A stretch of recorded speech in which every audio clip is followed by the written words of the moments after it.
Oke, mulai. Assalamualaikum, salam sejahtera bagi kita semua. Di sini kami kelompok 1 akan mempresentasikan hasil kerja kelompok kami. Untuk itu pertama kita perkenalkan nama kelompok kita. Ada Rikson Habinsaran Bandrea, saya Elza Susana Pamahu, Ahmad Ridwan, Rifki Ahdan, dan Rajab Maulana. Judul dari tugas kita ini yaitu audit tata kelola TI di perusahaan studi kasus XYZ Kargo.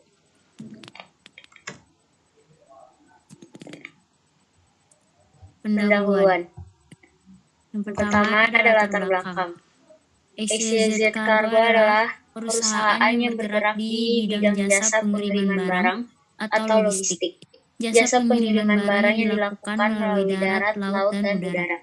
XYZ Kargo berkomitmen untuk mengutamakan kepercayaan dan kepuasan sebagai kunci kesuksesan dengan dedikasi manajemen dan staf dalam memenuhi kebutuhan dan harapan. Tata kelola teknologi informasi atau IT governance adalah suatu cabang dari tata kelola perusahaan yang terfokus pada sistem teknologi informasi serta manajemen kinerja dan risikonya. Tujuan dari penelitian ini adalah mendapatkan gambaran mengenai kinerja dari tata kelola teknologi informasi di perusahaan XYZ Kargo yang sedang berjalan saat ini.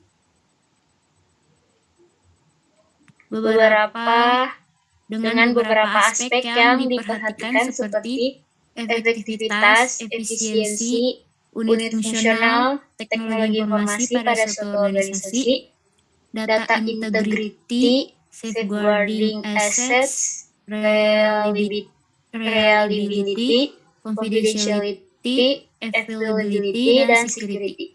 Manfaat dari penelitian ini adalah untuk mengetahui tingkat maturity level tata kelola teknologi informasi pada XYZ Kargo menggunakan COVID 4.1, fokus pada domain AI, acquire, implement, dan DS, deliver support.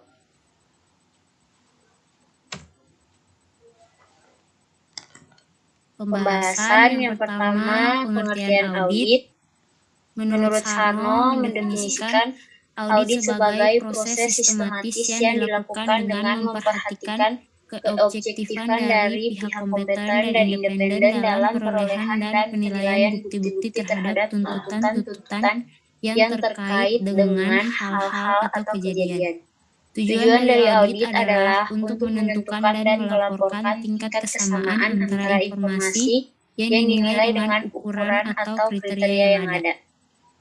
Yang kedua, COVID Framework, Control Objective for Information and Related Technology atau COVID, memberikan kebijakan yang jelas dan praktik yang baik dalam tata kelola teknologi dengan membantu manajemen senior dalam memahami dan mengelola risiko yang terkait dengan tata kelola teknologi informasi dengan cara memberikan kerangka kerja tata kelola teknologi informasi dan panduan tujuan pengendalian terinci atau detail kontrol objektif bagi pihak manajemen, pemilik proses bisnis, pengguna, dan juga auditor.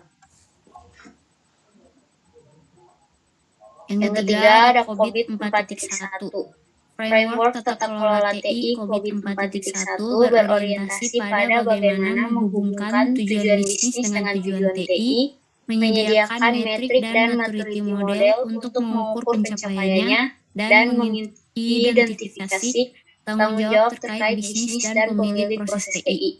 Framework COVID 4.1 secara keseluruhan terdiri dari 4 domain yaitu PO, Plan and Organize, AI, Acquire and Implement, dan DS, Deliver and Support, dan ME, Monitor and Evaluate, dan berisi 34 macam proses aktivitas dari domain-domain tersebut.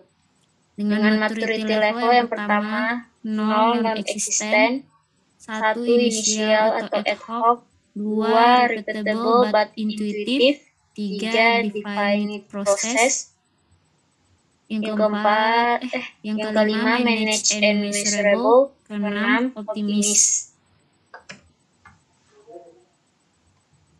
Hasil evaluasi audit tata kelola TI, Acquire and Implement atau AI, dalam merealisasikan semua yang telah direncanakan, solusi dari tahap plan and organize harus diidentifikasikan, dikembangkan atau dipelajari sebagaimana diimplementasikan dan diintegrasikan ke dalam proses bisnis di XYZ Company yang selanjutnya akan disebut XC. Semua perawatan dan perubahan sistem dalam perusahaan juga terdapat di tahap ini. Hasil maturity, acquire, and implement. Yang pertama, hasil AI1, mengidentifikasi solusi-solusi otomatis. Hasil AI2, mendapatkan dan memelihara infrastruktur teknologi. Hasil AI3, mendapatkan dan memelihara infrastruktur teknologi. Hasil AI4, menjalankan operasi dan menggunakannya. Hasil AI5, pengadaan sumber daya TI.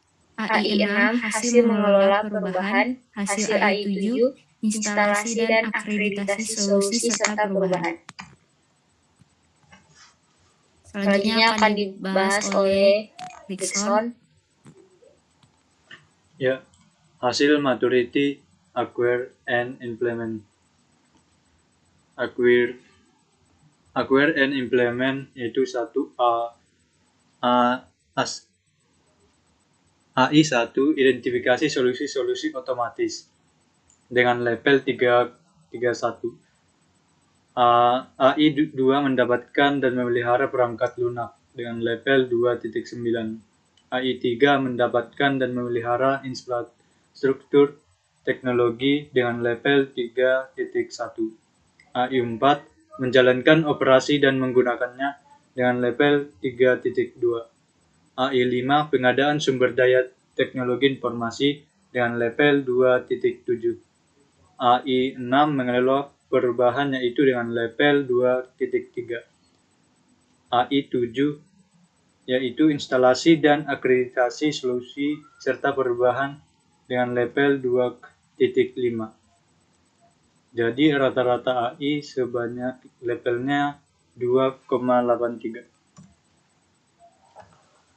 Hasil evaluasi audit tata kelola TI. 1. Deliver and Support atau DS. Tahap ini difokuskan pada aktual delivery yang diterapkan di dalam XC, mulai dari layanan, manajemen keamanan, support, manajemen data, fasilitas operasional, dan sebagainya. Rekomendasi atau expected maturity level dari DS yang diharapkan dari level ini adalah 4, yaitu managed and measurable. Hasil maturity, deliver, and support. 1. Hasil DS1 menetapkan dan mengatur tingkat layanan. 2. Hasil DS2 mengatur layanan dengan pihak ketiga. 3. Hasil DS3 mengatur kinerja dan kapasitas. Hasil DS4 memastikan ketersediaan layanan. Hasil DS5 memastikan keamanan sistem. Hasil DS6 identifikasi dan biaya tambahan. Hasil DS7 mendidik dan melatih user. Hasil DS8 mengelola bantuan layanan dan insiden. Hasil DS9 mengatur konfigurasi. Hasil DS10 mengelola masalah. Hasil DS11 mengelola data. Hasil DS12 mengelola fasilitas. Hasil DS13 mengelola operasi. Hasil maturity, deliver and support. Deliver and support atau DS1 menetapkan dan mengatur tingkat layanan dengan level 2.3. DS2 pengaturan layanan dengan pihak ketiga level 2.4. DS3 mengatur kinerja dan kapasitas dengan level 2.3. DS4 memastikan ketersediaan layanan.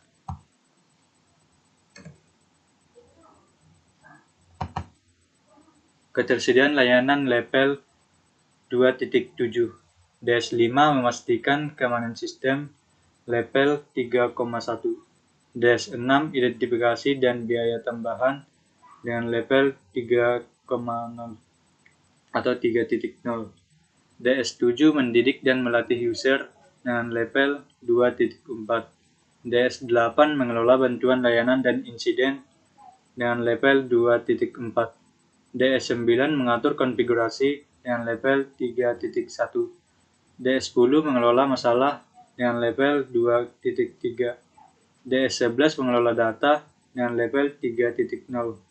DS12 mengelola fasilitas dengan level 1.5.